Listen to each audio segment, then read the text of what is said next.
যুৱ অঞ্জুমান আমাৰ একোটি কিতাপৰ অঞ্চলৰ সকলোৰে হৃদয়ৰ এক সামাজিক অনুষ্ঠান। ইয়াত যুৱকসকলে সুসংগঠিত হৈ তেওঁলোকে বিভিন্ন ধৰণৰ কৰ্মৰাজি কৰি গৈছে আজি বহু বছৰৰ পৰা। আৰু আপোনালোকে সকলোৱে জানে যে আজি আমাৰ জাতিৰ হিয়াৰ স্পন্দন জুবিন গাৰ্গৰ জন্মদিন। আৰু জুবিন গাৰ্গৰ জন্মদিনৰ লগত সংগতি ৰাখি ৰক্তদানৰ দৰে এক মহান কাৰ্যসূচীত আমাৰ যুৱ আন্দোলনৰ সকলো সদস্য নিজকে তেওঁলোকে জড়িত কৰিছে। ময়ো আহিলোঁ খা খবৰ ল'বলৈ। আৰু ৰক্তদান একেবাৰে প্ৰাণদানৰ নিচিনা ৰক্তদান খুব এক মহৎ দান। কাৰণ আমাৰ বহুত ব্যক্তি আছে যি তেজ কিনিবলৈ তেওঁলোক সামৰ্থ্য নহয় আৰু তেজৰ কাৰণে তেওঁলোকৰ প্ৰাণ যায়, তেনেকুৱা এক অৱস্থা।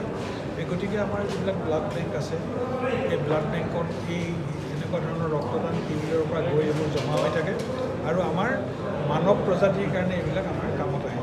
গতিকে এই অনুষ্ঠানটোৰ আমাৰ যি ছাত্ৰ যিটো সংগঠন আমাৰ এই সামাজিক যি সংগঠন যুৱ আন্দোলন, তেওঁলোকৰ এই কৰ্মৰাজত আজিৰ বিষয়ে মই ভালকৈ অৱগত। মই ঈশ্বৰৰ ওচৰত প্ৰাৰ্থনা কৰিছোঁ আৰু আল্লাহৰ ওচৰতো মই দোৱা বিচাৰিছোঁ যে আমাৰ তেওঁলোকৰ যি মহান উদ্দেশ্য সেইটো সফল হওক আৰু তেওঁলোকৰো যি আৰু ভৱিষ্যতে তেওঁলোকৰ পৰিকল্পনা আছে, এই পৰিকল্পনাসমূহ বাস্তৱত ৰূপায়ণ কৰাৰ ক্ষেত্ৰত মই ভাস্কৰজ্যোতি বৰুৱা হিচাপে সদায় জড়িত হৈ থাকিম। ন্যায় প্ৰসংগত কি ক'ব? জুবিন গাৰ্গৰ ন্যায় প্ৰসংগটো ন্যায় প্ৰসংগটোৰ কথাটো এনেকুৱা চাওক, এইটো এটা সম্পূৰ্ণ এক আইনী এটা প্ৰক্ৰিয়া। আৰু আমি সকলোৱে দেখিছোঁ যে বিভিন্ন আমি আজি বাতৰিয়ে হওক বা নিউজ চেনেলত হওক এইবিলাকত আমি দেখি আছোঁ। কিন্তু মই ভাবোঁ এটা সময়ৰ পিছত জুবিন গাৰ্গৰ এই মৃত্যুৰ ওপৰত যিখিনি আমাৰ তদন্ত চলি আছে ই পোহৰলৈ আহিব আৰু কোনেও কিবা এটা ন্যায় দিওঁ বুলি ক'লে হঠাতে দিব পৰা আচলতে এটা কথা এটা কাম নহয়। এইটো ইয়াত অকণমান সময় লাগে। গতিকে আমি সকলোৰে আশাৰে বাট চাইছোঁ যে যিটো আজি প্ৰসংগ সৰ্বত্ৰ উত্থাপিত হৈছে, এইটো যিমান সোনকালে পাৰে চৰকাৰে এইটো দিব লাগে। আৰু মই আশাবাদী যে অহা ডিচেম্বৰ মাহৰ ভিতৰত ইয়াৰ এটা সুফল আমি পাম, কাৰণ ইতিমধ্যে মুখ্যমন্ত্ৰী ডাঙৰীয়াই ঘোষণা কৰিছে।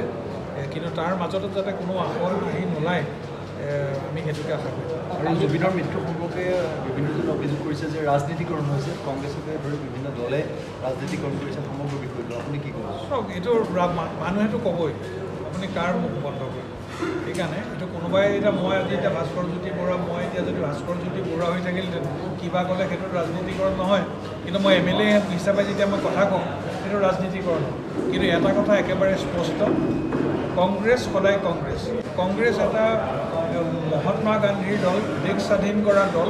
কেতিয়াবা ইমান এটা দীঘলীয়া জাৰ্ণি, 139 বছৰীয়া জাৰ্ণি, এই যাত্ৰাটোত কেতিয়াবা কংগ্ৰেছৰ ক'ৰবাত কিবা আমাৰ কেৰম হয়তো লাগে, কিন্তু কংগ্ৰেছ সদায় কংগ্ৰেছ হৈ থাকিব আৰু কংগ্ৰেছ ভাৰতৰ ৰাইজৰ হৃদয়ত থাকিব। কেতিয়াবা হয়তো ক্ষমতাত নাহিব পাৰে, সেইটোলৈ আমি নিৰাশ হোৱাৰ আমাৰ কোনো প্ৰয়োজন নাই, কাৰণ আমি ক্ষমতাৰ লোভীও নহয়।